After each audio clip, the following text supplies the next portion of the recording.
On vient d'être classé premier broker. Aujourd'hui, on est 3500 collaborateurs. Quand je suis arrivé, on devait être 120. Sur le montant de nos encours, je me souviens que je suis arrivé, c'était 5 milliards de francs. Aujourd'hui, nos encours globaux, c'est 150 milliards d'euros. Nos fonds propres, c'est de l'ordre de 1 milliard 200 millions d'euros. Les géographies, c'est France, Allemagne, Suisse, mais aussi la Tunisie. On fait ça dans 40 pays d'Afrique subsaharienne avec 250 banques correspondantes. Il y a des talents incroyables en Afrique. Il y a des ressources incroyables. C'est vraiment l'avenir. Et on voit bien qu'il y a beaucoup de gens qui se retirent d'Afrique. Mais nous, on s'y intéresse. Au-dessus de la barre des 10 milliards, au-dessus de la barre des 20 milliards. Et puis on voit qu'ils vont aller plus loin, qu'ils vont grandir à l'international. On peut dire que c'est une très belle success story. Et j'ai envie de te dire, alléluia! Nous remercions les partenaires pour cet épisode, Madines, le média de référence sur l'économie de demain, et BNP Paribas Asset Management, leader mondial de la gestion d'actifs. Engagé en faveur d'investissements responsables, BNP Paribas Asset Management offre une gamme variée d'ETF, accessibles sur Shares et Shares Pro, pour répondre aux besoins des investisseurs particuliers et conseillers en gestion de patrimoine. Bonjour et bienvenue dans ce nouvel épisode de Cash Cash, le podcast où on apprend un peu plus sur la finance, l'activité aussi de ceux qui sont derrière dans les métiers de la finance. Aujourd'hui, je suis très heureux de recevoir Grégoire Charbit, qui est donc gérant du groupe Odo BHF. Grégoire, bonjour. Bonjour Benjamin, moi aussi je suis très heureux d'être avec toi. Très heureux de pouvoir répondre à tes questions. Je suis à ta disposition. Alors Grégoire, on se connaît depuis maintenant près de 4 ans. On a toujours trouvé plein d'occasions de se voir, se revoir. C'est toujours un grand plaisir. Et je sais que c'est ton premier podcast. Donc je suis très heureux de cette confiance et que tu le fasses avec nous. On a plein de questions à te poser. On va essayer d'être efficace. Mais on va commencer très simplement par qui es-tu Grégoire? Est-ce que tu peux nous raconter un petit peu ton parcours, d'où tu viens? On aimerait beaucoup en savoir plus. Très simple. Alors mon parcours, il est un peu similaire au tien puisque... il y a très longtemps, maintenant je suis guéri, j'ai été avocat. Donc j'ai été avocat chez Gide et c'est la façon dont j'ai commencé ma carrière. Et en tant qu'avocat, j'ai travaillé pour Odo. Donc deuxième étape de ma carrière, ça fait 31 ans que je suis chez Odo. Donc c'est passé très vite. Et pourquoi c'est passé très vite? Parce que chez Odo, tous les jours tu changes de métier. Donc j'ai été juriste, j'ai été DRH, j'ai été secrétaire général, j'ai été responsable des produits dérivés, j'étais responsable de notre activité électricité. Et aujourd'hui, voilà, tous les jours tu changes. Et je me suis pendant longtemps occupé de tout ce qui est croissance externe du groupe. Et ça, c'était un métier qui m'a beaucoup... T'étais avocat en droit des affaires? Alors j'étais avocat en propriété intellectuelle et avocat en droit immobilier. Et tout ça mène au droit des affaires. Oui. D'accord, c'est intéressant. Ouais. Donc tu as commencé en fait sous cet angle-là à aider et accompagner le groupe Odo pour en fait le rejoindre très rapidement. Exactement, c'est comme ça. On a travaillé sur des dossiers ensemble. Et puis un jour, on m'a dit, mais pourquoi tu ne viendrais pas dans la vraie vie? J'ai dit d'accord. Et tu es de Paris? Tu as grandi à Paris? Je suis né à Paris 13e et j'ai passé toute ma vie à Paris. D'accord. Alors, est-ce que le droit te manque un peu ou pas du tout? Parce qu'aujourd'hui, tu fais beaucoup moins de droit. Ou c'est encore dans ton scope quand même qui est assez large, on va en reparler. C'est pas dans mon scope, mais le fait de maîtriser le droit, c'est très important. Pourquoi? Parce que je pense que le droit, tu as deux façons de l'aborder. Soit tu le prends pour tout compliquer, soit tu essaies de tout simplifier. Mais dans les deux cas, il faut le maîtriser. Et mon objectif, ça a toujours été le cas, c'était de voir comment je peux simplifier et aider à simplifier la vie des métiers par ma connaissance du droit. Ouais, je me retrouve évidemment à une autre échelle, mais je me retrouve bien dans ce propos. Je crois qu'on fait du droit un peu tous les jours et que le droit, ça mène à tout. Finalement, c'est une bonne formation. Et tu as aussi un rôle institutionnel, puisque tu es très actif au sein de l'OCBF. Est-ce que tu peux nous dire ce qu'est l'OCBF pour ceux qui ne connaissent pas? C'est l'association professionnelle des banques de petite et de moyenne taille, qui regroupe à peu près 120 à 140 petites banques, ou moyennes banques en France, avec tous les métiers de la banque, parce que la finance, tu as plein de métiers, et toutes les géographies. Donc il y a cette grande diversité, et qui en plus accompagne l'évolution de la finance. C'était bien placé pour la connaître. Donc on accueille avec plaisir les nouveaux arrivants dans la finance, parce qu'on s'enrichit de tous ces savoirs et de cette grande diversité. Voilà, et donc, alors concrètement, quelles sont les missions de l'OCBF? Vous avez un impact plutôt de lobbying, un impact... Effectivement, une mission de lobbying, mais aussi une mission de partage et d'échange avec les autorités de supervision, avec lesquelles on a développé des relations, je dirais, très riches, ce qui nous permet, de faire remonter les préoccupations de nos adhérents, et de faire passer les messages de nos superviseurs et de nos autorités de tutelle. Et ça, je pense que c'est un échange unique. La place de Paris, c'est une des forces de la place de Paris, cette qualité d'échange. Puis d'autre part, effectivement, c'est d'informer, c'est de veille réglementaire. Puis c'est une façon aussi d'accueillir les banques étrangères. Les banques étrangères arrivent à Paris. On les aide à rentrer dans l'écosystème financier parisien. Alors Grégoire, tu as passé 31 ans au sein du groupe Odo BHF? Alors je vais te dire tout de suite, c'est ça. C'est mon chiffre. C'est 31 minutes en réalité. 31 minutes. Il se passe tellement de choses que c'est pas 31 ans, j'ai l'impression que ça a duré 31 minutes. Alors comment on reste aussi longtemps dans un groupe qui est passionnant, et c'est peut-être un élément de réponse. Qu'est-ce qui t'a donné envie de rester si longtemps, te donne envie de continuer? Quels sont les challenges qui ont accompagné ces 30 années? Alors je vais dire, c'est très simple. C'est le fait que chez Odo, tous ceux qui le souhaitent sont actionnaires. Donc j'ai commencé à investir au capital du groupe il y a 31 ans. Et donc je n'ai eu de cesse que de renforcer mon actionnariat. Donc très vite, dans ton esprit, tu n'es plus du tout un salarié. Tu fais partie des actionnaires. Et donc finalement, tu travailles pour nous, pas pour quelqu'un d'autre. Et ça change tout. Donc tu ne vois plus le temps passer. Et puis en plus, deuxième élément, c'est que tu es très aligné. Très aligné, puisque 65% des équipes détiennent ensemble 25% du capital. Wow. Et donc on est très alignés. Ce sont des partenaires, je travaille avec des partenaires. Et donc je suis au service de mes collègues, comme ils sont à mon service, pour ensemble gagner des parts de marché. Donc, ça crée un lien fort, tu vois. Mais tu le sais bien. Moi, je l'ai senti. Hein. Je l'ai senti puisque j'ai, avec Shares, on échange avec un grand nombre des équipes d'Odo. Et à chaque fois, je suis assez stupéfait de retrouver face à moi des gens qui ont un mindset d'actionnaire, en fait. Je parle à des employés, mais je parle à des actionnaires, on le sent. Bravo, parce que c'est rare. Dans les startups, on dit qu'il faut donner des stock options, des BSPCE à tous nos employés, et c'est ce qu'on fait. C'est rare de voir des groupes de votre taille, avec votre histoire, y parvenir aussi bien. Je te remercie pour ça, c'est vraiment important. Et moi, c'est ce qui me nourrit. C'est la qualité de la relation que j'ai avec mes collègues. Et c'est sans doute le fait qu'on soit tous actionnaires qui facilite cette relation, parce qu'on est tous très alignés. Et puis, tu sais, ça compte pour nous, notre actionnariat, puisque pour une bonne partie d'entre nous, puisque tu peux grandir dans l'actionnariat avec le temps. Et donc, pour une bonne partie d'entre nous, le montant de notre capital investi dans l'entreprise est très souvent supérieur au montant de notre résidence principale. Oui. Donc, tu comprends notre implication, c'est une décision de couple, c'est... Pas marginal. Et t'es chez nous. J'ai envie de dire t'es chez toi, non, t'es chez nous. Donc, quand tu vas au bureau, tu vas pas travailler pour quelqu'un d'autre, tu vas travailler pour toi, pour nous. Bravo. Et si tu devais résumer aujourd'hui ta mission, en une phrase. Alors là, c'est très important.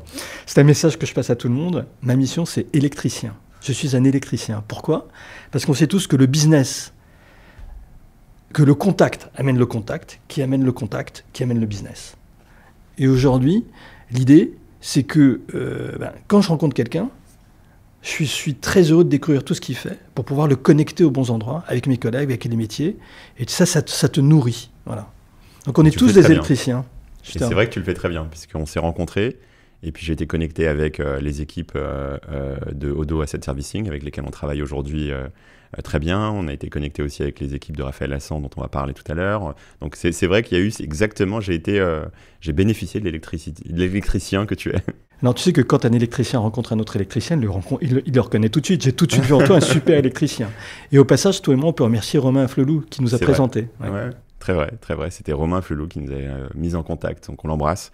Mais écoute, c'est passionnant, donc un parcours hyper intéressant qui nous permet maintenant de passer à la deuxième partie qui est plutôt focusée sur Odo, le groupe, puisque c'est... évidemment, tout le monde connaît aujourd'hui Odo BHF, mais c'est une entreprise, quand on tape sur Internet, qui a été créée en 1849. Donc, plusieurs générations d'entrepreneurs ont été à la tête au sein de la famille Odo de cette belle entreprise. Est-ce que tu peux nous en dire un peu plus sur ses origines et puis sa trajectoire jusqu'à aujourd'hui ? Bien sûr. Donc, l'idée, c'est que la famille Odo puise ses origines à Marseille. À Marseille, à l'époque où Marseille était une capitale économique incroyable, du fait des colonies, et puis avec la décolonisation, le rôle économique de Marseille a décru. Et donc Bernard Odo est monté à Paris, comme on disait. Et puis très vite, Bernard Odo, c'est un entrepreneur génial à mon sens, qui a lui aussi inauguré notre stratégie de croissance externe. Il a racheté plus gros que lui. Et en même temps, il a ouvert son capital à ses équipes, ce qui n'existait pas à l'époque. Waouh. Et donc très vite, il a la charge, parce que ça s'appelait une charge d'agent de change, a occupé une place très importante dans le paysage économique, financier à Paris. Et donc, et puis Bernard a passé le relais à ses fils, Pascal et Philippe. Philippe est un entrepreneur dans l'âme, et il n'a eu de cesse de développer l'activité. Voilà.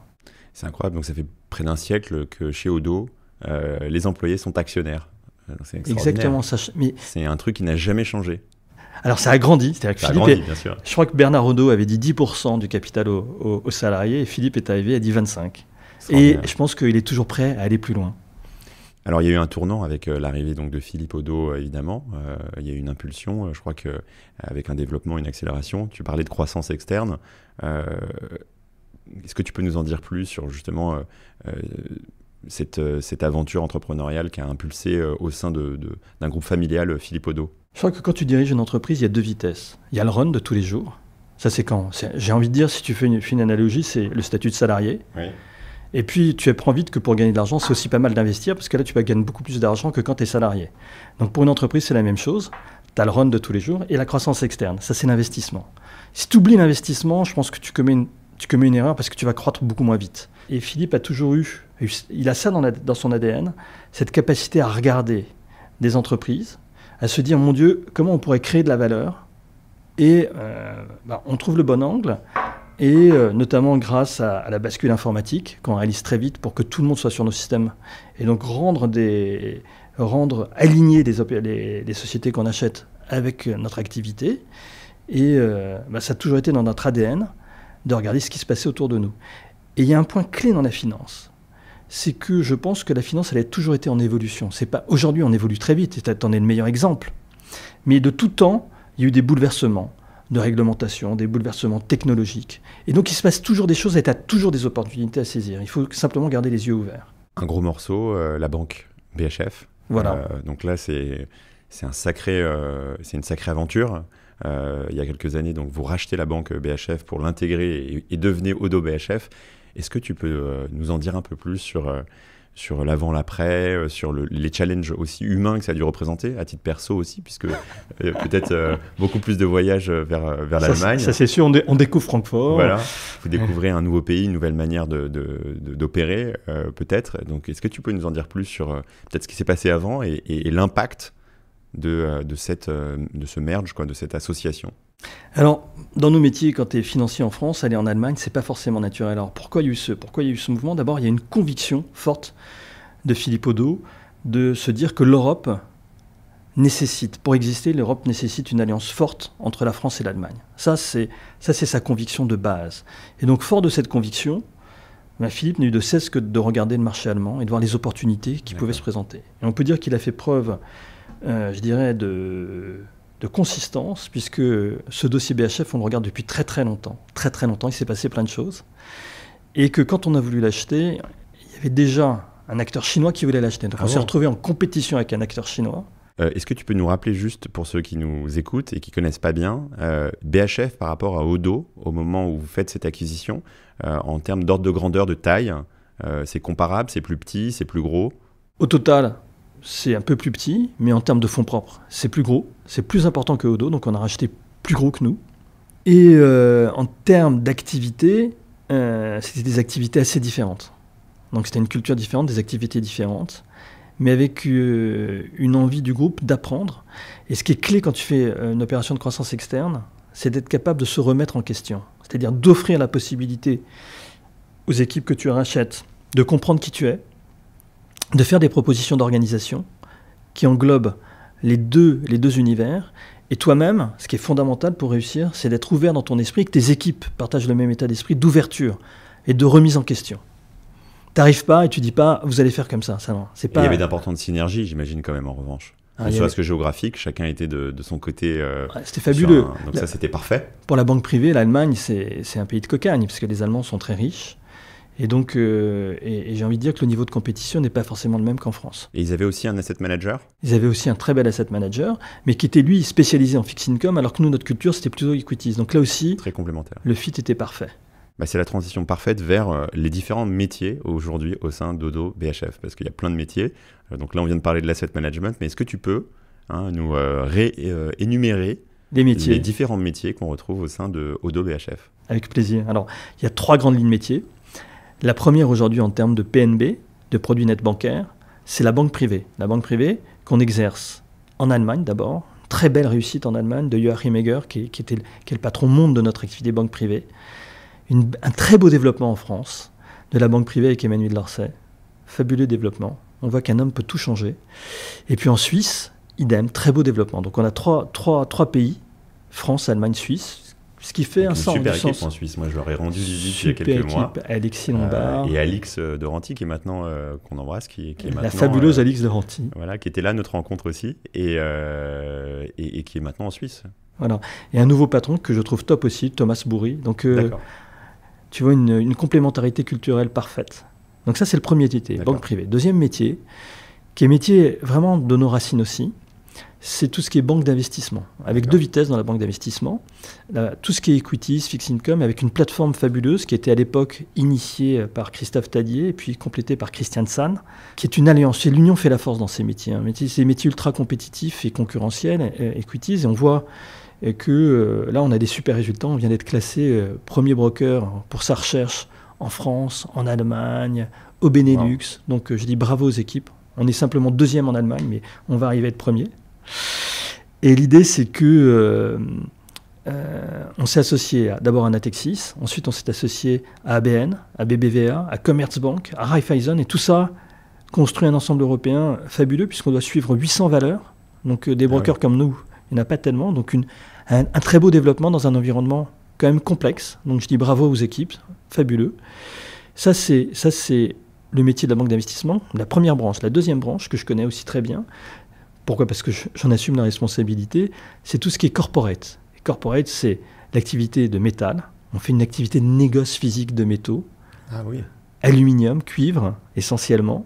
On achète ces métaux partout dans le monde pour livrer l'industrie européenne. D'accord. Et ça, c'est hérité de Péchinet. Donc avec des équipes avec Antoine Chacun qui travaillait chez Péchinet. Avec Antoine, ça a été fit at first sight. J'ai tout de suite vu que le type était exceptionnel. Ça, c'est Odométal. Ensuite, on a un deuxième métier qu'on a découvert en Allemagne, c'est ce que je te disais tout à l'heure, qui est le trade finance. Donc on fait des lettres de crédit, on fait des garanties, du financement long terme dans les pays d'Afrique subsaharienne. On fait ça dans 40 pays d'Afrique subsaharienne avec 250 banques correspondantes. Ça, c'est un héritage de BHF. Exactement, mais un héritage profond de BHF, puisque c'était la vocation de cette banque que d'aider le Mittelstand à exporter, notamment en Afrique subsaharienne et en Asie centrale. Et on a repris cet héritage avec un network dingue. Voilà. Donc, et ça, ce savoir-faire allemand, on est en train de faire bénéficier aussi les entreprises françaises. D'accord. Et troisième métier, que tu connais très bien aussi, qui s'appelle OBAS, c'est l'asset servicing. Donc ça, c'est un métier qu'on appelle B2B, donc c'est de professionnel à professionnel. Et on offre quoi ? De la tenue de compte. Donc ça, on adore, puisque c'est un service de qualité. On offre l'offre de custody de fonds, notamment de private assets. Puis on a une offre aussi pour les contrats d'assurance vie. Et donc l'idée, c'est de travailler avec des professionnels. Et on a la chance maintenant et le bonheur de travailler avec Shares sur ces sujets. Et je crois que notre partenariat, mais tu y viendras après, nous ravit. Oui, des équipes extraordinaires avec une connaissance métier assez exceptionnelle. Et faut le dire, on en reparlera après, mais il n'y a pas beaucoup aujourd'hui de sociétés de votre taille qui ont ce savoir-faire. C'est finalement rarifié. Parce que les banques, les institutions de plus en plus ont tendance à outsourcer, à externaliser ce savoir-faire. Et donc plus personne en fait n'est capable aujourd'hui de faire ces métiers-là. Donc c'est une des raisons pour laquelle on est très heureux de travailler avec Odo. Peut-être tu m'autorises une remarque là-dessus. J'adore travailler avec les équipes d'Obas, notamment Julien de France et Pierre Voriot. Pourquoi ? Parce que cet état d'esprit d'actionnaire, nos clients le ressentent. Et donc, si tu veux, sérieusement, nos clients nous aiment parce que on est à leur disposition. Et vraiment, tu vois, cet état d'esprit, c'est comme... l'état d'esprit des équipes de l'asset servicing, ce sont des banquiers privés qui sont à la disposition de leurs clients. Oui, c'est vraiment ce qu'on ressent. Quelques chiffres pour parler de Odo BHF. On aime bien souvent décrire les entreprises au travers de quelques chiffres, les encours, le nombre de collaborateurs, peut-être, je ne sais pas, le chiffre d'affaires. Enfin, quelques chiffres un peu clés sur lesquels on peut communiquer ici pour donner une idée de la taille de ce que vous avez construit. Alors, si tu veux, ce que j'aime bien dans les chiffres, c'est les comparer aussi, parce que ça les rend intelligents. Donc, l'idée, c'est qu'aujourd'hui, on est 3500 collaborateurs en tout. Quand je suis arrivé, on devait être 120. Alors, quand je suis arrivé, tu vas me dire en 94. Mais bon, on est passé de 120 à 3500. Sur le montant de nos encours, je me souviens que je suis arrivé, c'était 5 milliards de francs. Aujourd'hui, nos encours globaux, c'est 150 milliards d'euros. Wow. Donc, je dis bravo aux équipes. Voilà, bravo aux équipes. Et notre PNB, alors je ne vais pas te parler de notre PNB, parce que je ne m'en souviens pas, mais je vais te parler de notre PNB actuel, notre objectif, c'est à peu près 900 millions d'euros. Wow. Et enfin, nos fonds propres, parce que c'est très important, nos fonds propres, nos fonds propres, c'est de l'ordre de 1,2 milliard d'euros. Impressionnant. 150 milliards, 3500 salariés, 900 millions de PNB. Alors un élément important aussi, c'est les géographies, c'est France, Allemagne, Suisse, mais aussi la Tunisie, puisqu'en Tunisie, on a 550 collaborateurs. D'accord. La Tunisie a beaucoup investi dans l'IT. Ouais. Donc on a des super équipes à Tunis. Bravo. C'est assez impressionnant et ça nous amène un petit peu à un autre aspect intéressant, je trouve, de votre groupe. C'est cette capacité que vous avez à travailler, à collaborer avec des entreprises innovantes, des startups. Donc, on choisit les meilleurs. Évidemment, on peut prêcher pour ma paroisse, mais au-delà de Shares, c'est vraiment intéressant. Vous avez tout un écosystème que vous avez construit ou que vous construisez autour de Odo. Comment elle est née, cette volonté? Depuis quand? Qui l'anime ou comment elle est animée? Voilà, vous investissez parfois, vous collaborez parfois, vous créez des synergies, vous avez même un prix que vous avez lancé. Est-ce que tu peux nous parler un petit peu de cette stratégie vers toute la nouvelle génération d'acteurs financiers? Là aussi, c'est Philippe Odo. Alors, il y a deux mots qu'on n'utilise pas tellement dans la finance, c'est curieux et imaginatif. Je pense que c'est deux façons de le décrire. Donc, sa curiosité et son imagination l'ont poussé. Alors, à l'époque, tu t'en souviens peut-être de l'histoire du compte nickel. Oui, je me rappelle, il avait investi. Il a investi, ouais. Et alors avec d'autres gens, c'était notre première... C'est ça. On peut dire que c'est une très belle success story. Ah oui, c'est une très belle success story. Il n'y en a pas, en plus, énormément qui peuvent se targuer d'avoir eu un si beau parcours et qui a été revendu au groupe BNP Paribas. Exactement. Et l'idée, c'est que dès le départ, donc, il y a eu cette curiosité. Et c'est très bien de regarder les fintechs. Pourquoi? Parce que, parfois, c'est de très bonnes affaires. Mais deux aussi, c'est une façon de rester en contact avec l'innovation, avec ce qui se passe sur les marchés. Les fintechs sont à l'avant de ces révolutions. Et donc, le fait d'investir dans des fintechs, tu sais ce qui se passe. C'est des capteurs avancés de l'évolution de nos métiers.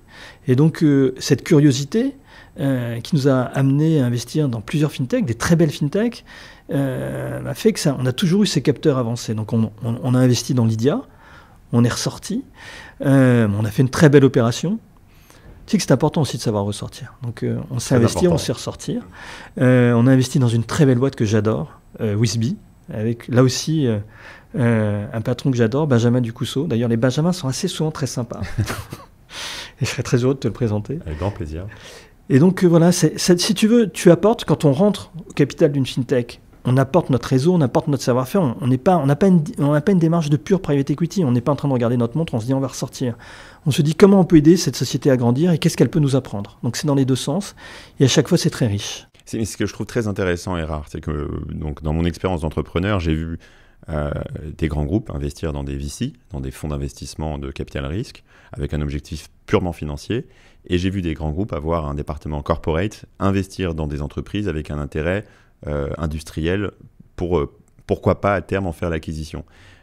Ce que je trouve intéressant chez Odo, c'est que vous vous autorisez, tu as donné quelques exemples, d'investir chez Lydia, d'investir chez Compte Nickel, d'accompagner des startups, avec un espèce de positionnement très libre.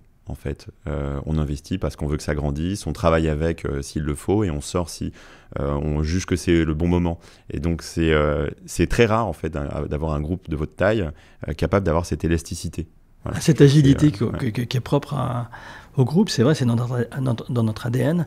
Mais je pense que il y a un élément essentiel aussi, c'est le qui avant le quoi.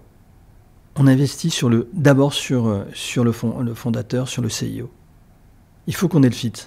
Dès que je t'ai vu, c'était, comme je le disais pour Antoine Chacun, avec toi, c'était la même chose, fit at first sight. Dès que je t'ai vu, je ne peux pas t'expliquer pourquoi, mais j'étais sûr que c'est vrai, je me suis dit, ce mec va cartonner. Il vient d'arriver à Paris, mais il va cartonner. Je l'ai su, tu vois. Et aujourd'hui, les faits le prouvent, mais à l'époque, je ne pouvais pas l'expliquer. Si en interne, j'avais dit, je sais qu'il va cartonner, comme tout, on est très cartésien en interne, on m'aurait dit, mais comment tu peux le prouver? Je peux le prouver a posteriori, mais je le savais. C'est gentil. C'est vrai que notre première rencontre, c'était le qui avant le quoi aussi, pour moi, dans la mesure où on n'avait pas vraiment, à ce moment-là, on ne savait pas vraiment ce qu'on pouvait regarder ensemble comme sujet. On était encore tout petits, Shares, et principalement sur le B2C.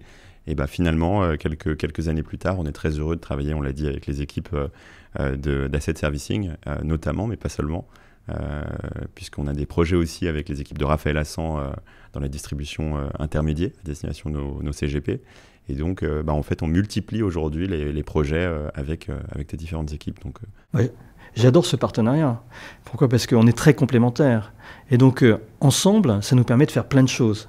Notamment, tu nous ouvres des portes sur l'asset management, on t'ouvre des portes sur le CGP, sur notre savoir-faire. C'est extrêmement complémentaire. Voilà, et on adore ça.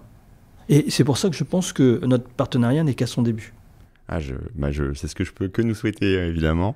Est-ce que tu peux nous parler peut-être des enjeux de la distribution, de l'accès à l'investissement et comment aujourd'hui, justement, développer cet écosystème de nouvelle génération d'acteurs, ça vous permet de favoriser justement la transformation de votre métier et la distribution peut-être de vos différents produits ? Mais je pense que tu as deux aspects essentiels, c'est le digital et l'humain. Mais tu ne peux pas les dissocier. Je ne sais pas si tu te souviens de cette image que j'aime beaucoup, mais tu t'en souviens peut-être pas, dans les années 90, quand il y a eu Internet qui est apparu, tout le monde, sur le commerce, tout le monde disait clic ou mortar. C'était le gros débat, ça va être clic, ça va être mortar, non, 100% clic. Puis tu t'aperçois quelques années après, mais que la réponse est évidente, c'est toujours clic et mortar. Toujours clic et mortar. Ce n'est pas l'un ou l'autre, ce sont les deux. Et je suis persuadé que quand tu regardes la techno, je suis persuadé que cette loi de clic et mortar, elle est valable pour toujours. Alors, ça n'engage que moi, je ne suis pas un spécialiste, mais c'est ce que je ressens profondément. Et donc, j'ai envie de dire que l'association de Shares et de Odo, évidemment qu'on a beaucoup de clics chez Odo, mais tu as un clic qu'on n'a pas. Donc, notre association, c'est vraiment clic et mortar. Donc, c'est très complémentaire. Et ensemble, on peut aller gagner des parts de marché qu'on n'aurait jamais gagnées si on était seul. Aussi bien pour Shares que pour Odo. Je ne sais pas si j'ai répondu à ta question. Non, si, c'est très clair. Tout à fait. C'est marrant, j'ai été avec une fintech il y a quelques jours qui est dans le wealth management et qui essaye de disrupter un petit peu le métier de banquier privé. Et je ne peux pas donner son nom, mais il m'annonçait justement qu'il allait essayer d'ouvrir des emplacements physiques, des salons pour recevoir de la clientèle, etc. Et en fait, il fait le chemin un peu inverse, il essaie de partir du digital et il le fait avec un certain succès et maintenant il va aussi ouvrir des emplacements. Moralité, c'est que c'est nécessaire d'avoir un côté institutionnalisé, une expérience, des points de contact avec la clientèle et c'est ce que vous avez fait en fait au fil des années et vous digitalisez maintenant et donc c'est très intéressant. Il ne faut jamais oublier que ce sont les clients qui nous font vivre, donc comprendre les besoins des clients et faire attention à nos clients, c'est juste fondamental. Une remarque au passage, je dis bravo à cet entrepreneur que tu as rencontré. S'il a besoin d'un asset serviceur, on est très heureux de le rencontrer aussi. Écoute, c'est noté. On fera la mise en relation. C'est quelqu'un qu'on aime beaucoup et qui est assez brillant. Donc, on en parlera juste après. Odo BHF, on en a parlé. On a parlé de la construction de l'entreprise. On a parlé de l'intégration de l'aventure allemande, de l'intégration de BHF, des différents métiers. Quand on a fait tout ça, qu'on a 150 milliards d'encours et 3500 salariés, qu'est-ce qu'il reste à faire ? Quels sont les objectifs stratégiques pour les 5-10 prochaines années ? Voilà, qu'est-ce que tu peux nous annoncer sur les ambitions aujourd'hui du groupe ? Maintenant, la page allemande bien intégrée et qu'est-ce qui est devant vous ? Tu peux toujours faire beaucoup mieux, ça c'est certain. Tu vois, il ne faut jamais se reposer sur ses lauriers. Je crois qu'il y a un maître mot que j'ai prononcé, je ne sais pas si je l'ai prononcé tout à l'heure, c'est l'imagination. Toujours rester complètement ouvert, imaginatif, pour continuer à gagner des parts de marché. Parce que dans nos métiers qui sont en constante évolution, tu es toujours remis en question. Dès que tu t'endors sur tes lauriers, tu es dépassé. Donc tu peux jamais dire j'y suis arrivé. Tu veux dire j'y suis arrivé, c'est en réalité j'ai terminé, quoi. Donc il faut toujours continuer à avancer. Donc ça fait partie de notre ADN. Mais j'ai envie de dire que malheureusement, la partie passe très vite parce que ces 31 ans qui sont passés en 31 minutes. Donc ce qui compte à mes yeux maintenant, c'est le passage. Ce qui me nourrit, c'est le passage, c'est d'être entouré. Odo on recrute, je crois, 300 ou 400 jeunes par an. Ah oui. Un jeune, c'est 30 ans ou moins. On recrute énormément de talents. 10% de vos équipes sont quasiment renouvelées finalement chaque année, ou en tout cas il y a plus de 10% de... C'est ça, exactement. Qui viennent de toutes les géographies. Allemagne, France évidemment, mais Angleterre, Hollande, Suisse évidemment aussi. Et donc ça nous nourrit. Et l'idée, c'est que je pense qu'aujourd'hui, ce qui me nourrit à titre personnel, c'est ce passage de relais, de voir la génération d'après arriver, tous ces jeunes qui sont top. Et puis récemment, on a recruté des talents... au comité de direction du groupe. On a recruté Noémie Elazam, qui était la responsable de l'intelligence artificielle de Société Générale. Ah oui. On a recruté Christian Zahn, qui avait des grandes responsabilités en Suisse dans le conseil. Donc on s'est doté, on a Isabelle Yann, qui était une nouvelle DRH. Donc on s'est doté de grands talents Donc je crois que 40% de notre comité de direction là est nouveau. Et ça continue à évoluer. C'est le sens de la vie, ce passage de relais est juste essentiel. Voilà. Et tu arrives à un moment de ta vie, tu comprends que ça te nourrit, t'as pas besoin tu changes de registre. Et ça, je pense que c'est l'objectif. C'est un enjeu d'intégration, de nouveaux talents, de passage de relais. C'est ça. Et après, pour le groupe, d'un point de vue stratégique, est-ce qu'il y a des nouveaux métiers qu'on devrait découvrir dans les prochaines années, ou alors des renforcements géographiques, sans nous en dire trop? Alors, d'abord, je vais dire une chose. Quels sont les horizons que vous regardez? Quand tu parles de développement stratégique à venir, j'ai envie de dire toujours, attention les amis, tout dépend de nos clients. Donc, quels seront les besoins de nos clients? Ça va sans dire, mais j'aime bien le rappeler quand même. Et puis, ensuite, oui, les développements géographiques, quand tu vois ce qui se passe aux États-Unis, quand tu vois ce qui se passe en Asie et en Chine, c'est 2 marchés fabuleux qu'il faudrait être fou pour oublier. Donc ceux-là, on a vraiment les yeux rivés dessus, aussi bien en termes de produits que de potentiel. On les regarde attentivement. On est persuadé aussi, et ça c'est une grande conviction de Philippe, et portée par le groupe maintenant, que l'Afrique subsaharienne, c'est un peu l'enjeu de l'humanité. Donc je crois que la famille Odo a planté 2 500 000 arbres au Congo-Brazza. On veut créer un fonds. Maintenant, c'est la fille de Philippe Odo, Inès, qui a pris tout ça en main et qui crée ces fonds et qui développe nos activités en Afrique. On veut créer des opportunités pour nos clients d'investissement à impact en Afrique subsaharienne parce qu'on pense qu'il y a beaucoup, beaucoup de choses à faire. Il y a des talents incroyables en Afrique. Oui. Il y a des ressources incroyables. C'est vraiment l'avenir. Et puis en plus, le groupe Odo a cette force d'être indépendant. Donc on n'est pas obligé de faire comme les autres. Donc on voit bien qu'il y a beaucoup de gens qui se retirent d'Afrique. Mais nous, on s'y intéresse. Et on pense que pour l'impact, pour l'ESG, c'est des zones juste essentielles et qu'il y aura beaucoup, beaucoup de choses à faire. Et quand on dit ESG, ça ne veut pas forcément dire qu'on va perdre de l'argent. Au contraire, nous, on a la conviction inverse, on peut faire de l'ESG et gagner de l'argent. Et ça, c'est le travail de nos équipes, notamment d'Inès Odo, sur les investissements en Afrique. Et vous avez des ressources sur place déployées ou vous arrivez à gérer à distance? Alors, toujours des bonnes questions, je te remercie. On a un bureau à Abidjan. Ah oui. Et puis, ça fait, tu sais, ce dont je te parlais, le métier du trade finance, donc ça fait 50 ans qu'on fait ça. Donc on a des relations avec les banques africaines extraordinaires. Pourquoi? Parce qu'on a un centre de formation à Francfort qui existe depuis près de 50 ans, dans lequel on forme tous les grands banquiers d'Afrique subsaharienne, des différents pays d'Afrique subsaharienne. Et donc on a un réseau, je pense, extraordinaire, qu'on met au service de ces développements à impact. Wow, je ne savais pas. Voilà, j'ai découvert un nouveau métier que j'ignorais, donc bravo. Un point qui est intéressant pour nous, puisque avec Shares aujourd'hui, on a déployé une solution Shares Pro à destination des CGP, de la distribution intermédiaire, marché que vous connaissez très bien. Qu'on aime beaucoup. Et que vous êtes, on aime les CGP. Vous êtes très actif sur ce marché, avec notamment Raphaël Assan, on en a parlé un petit peu tout à l'heure, qu'on salue. Est-ce que, pour ceux qui nous écoutent et qui nous connaissent, évidemment, comme étant très positionnés sur ce marché désormais de la distribution intermédiaire, plus spécifiquement, ton regard un peu sur ce marché qui a évolué énormément et qui continue d'évoluer, et votre stratégie peut-être sur ce marché en particulier du wealth management, des wealth managers et donc des conseillers en gestion de patrimoine? Alors c'est un marché qu'on aime beaucoup. Pourquoi? Parce que ça fait très longtemps qu'on a commencé à s'y intéresser. On a vu l'évolution dingue de ce métier. C'est pas un métier facile, c'est un métier d'entrepreneur. C'est un métier où on est au service de ses clients, sinon on n'existe pas. Et avec quand même une concurrence assez importante. Et donc, si on veut que les CGP réussissent, il faut leur amener les meilleures solutions. Les meilleures solutions en termes de produits, en termes d'enveloppe, d'assurance vie évidemment, parce que ça, on a vraiment beaucoup investi dans l'assurance vie, dans les contrats d'assurance vie, avoir des contrats d'assurance vie ad hoc pour que les CGP aient vraiment des réponses qu'on ne trouve pas dans tous les grands réseaux. Donc ça, c'est vraiment un élément essentiel. Et puis dedans, il y a ce qu'on appelle les sous-jacents, les produits qu'on propose à l'investissement des clients, que ce soit des produits listés, ou maintenant on voit bien ce qu'on appelle la retailisation des private assets. Donc on a tout de suite été à la pointe sur ce sujet. Donc mettre tous ces produits à la disposition des CGP, les accompagner, et puis il y a l'apparition de ces plateformes de CGP, ce développement très très impressionnant.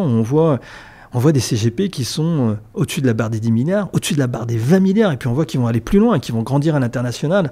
Des vrais entrepreneurs que j'admire. Je dis bravo messieurs, continuez, et on sera très heureux de vous accompagner. Et aujourd'hui, ils ont trouvé un partenaire de choix avec Shares. Je leur dis bravo.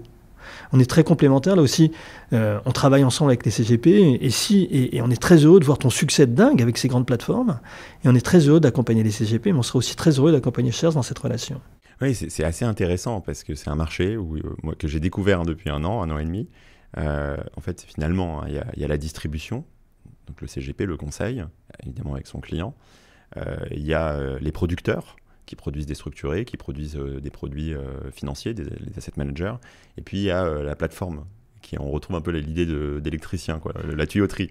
Et en fait, on a besoin des trois. Sans les distributeurs, il n'y a pas de produits vendus. Sans les produits vendus, il n'y a pas de distribution. Et sans la plateforme, il n'y a pas de mise en relation des uns avec les autres. Et nous, on a ressenti avec Shares, et je pense que c'est un point commun avec Odo, le besoin d'améliorer toujours et encore la partie plateforme pour permettre en fait que les producteurs puissent proposer leurs produits aux distributeurs et que les distributeurs aient des parcours qui soient simples et à la mesure de l'époque. Et donc, je pense qu'il y a énormément à faire et je pense que c'est un challenge sur lequel on se retrouve bien avec tes équipes. La croissance de Shares sur ce marché m'impressionne. Je pense qu'elle est méritée, mais je pense que tu amènes une vraie solution dont les CGP ont absolument besoin. Et l'idée, c'est que tout à l'heure, tu m'as donné une image que j'aime beaucoup. Tu as cité un très grand asset manager dont je ne reprendrai pas le nom, mais qui amène des solutions techniques pour vendre ses OPCVM. Oui. Et l'idée, c'est que Shares et Odo, Asset Management, qui est représenté par Vanessa Tobelem, qui fait un super travail aussi avec des grandes plateformes. On fait un peu la même chose, tu vois, avec Shares qui a une avance technologique et qui permet au CGP d'être beaucoup plus efficace, et la qualité de nos produits derrière. Donc ça, j'aime beaucoup cette alliance qui fait du sens. Voilà. Oui, ça permet de démocratiser l'accès à des fonds qui aujourd'hui sont principalement accessibles pour la clientèle banque privée. C'est ça. Donc tout d'un coup, on va pouvoir baisser la barrière et faire rentrer des plus petits tickets. Donc c'est extrêmement intéressant. Contexte d'actualité, alors quand on diffusera ce podcast, peut-être qu'on aura déjà eu la réponse à cette question. Je crois que cette semaine, les députés ciotistes vont déposer un projet de loi pour déplafonner le PEA, pour en fait j'ai lu ce truc magique, favoriser le PEA. Et j'ai envie de te dire alléluia. Alors c'est intéressant, qu'est-ce que tu penses toi justement PEA, c'est un peu le conflit, le match PEA versus assurance vie. Donc pour ceux qui ne voient pas trop la différence, le PEA est une enveloppe titre, donc c'est une enveloppe bancaire qui permet d'être exonéré du coup de taxation de ses plus-values, mais qui est limitée à un versement de 150 000 €. On ne peut pas mettre plus de 150 000 € dans son PEA. Quelle frustration. Voilà. Alors après, le PEA de 150 000 € peut faire des petits et un jour être à plusieurs millions, on en a vu. Et de l'autre côté, on a l'assurance vie, qui est un produit un petit peu plus chargé, qui a des avantages également fiscaux, mais qui sont plus limités, et par contre, qui a l'avantage de la transmission avec cette génération. Enfin, il y a un avantage fiscal dans la transmission. Alors, qu'est-ce que tu penses de ce match et de l'actualité ? Alors, tu m'en voudras pas de te dire, pour moi, c'est pas un match, c'est très complémentaire. Il faut avoir l'un et l'autre. C'est comme Click et Mortar. C'est pas Click ou Mortar. C'est assurance vie et PEA. Et si on peut déplafonner le PEA, il faut pas hésiter une seule seconde. Il faut foncer. Et je pense que si on peut mettre des private assets dans le PEA, c'est magique aussi. Et je pense que... Alors, tu connais le projet de loi mieux que moi, donc c'est simplement déplafonner à 250 000. Alors, il me semble qu'ils veulent le déplafonner. Il me semble qu'ils veulent aussi élargir les gammes de produits qui seraient éligibles. Alors, on n'a pas encore les actions fractionnées, qui est notre sujet un peu chez Shares, mais ça, on y reviendra. Mais en tout cas, l'idée générale, c'est de favoriser l'épargne des Français et l'investissement des Français vers des sociétés cotées, quand même. Tu as un autre support d'investissement qui est génial, mais que tu connais bien, c'est le PER compte titre. Ouais, le PER compte titre, il n'y a pas de plafond, il n'y a pas de frais, presque pas de frais, pas de plafond, magique. Bien sûr.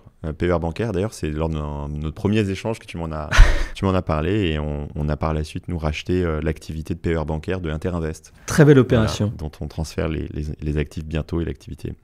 On arrive un peu à la fin de c'est passé échange. Trop vite. Est-ce que aujourd'hui, tu peux nous donner quelques éléments d'information sur, je ne sais pas, des annonces, le site web de Odo, comment on peut te retrouver, comment on peut retrouver Odo, si on est intéressé à prendre contact avec Odo, quel est le bon mode de prise de contact, enfin, voilà, les éléments un peu d'information pour savoir où retrouver Odo.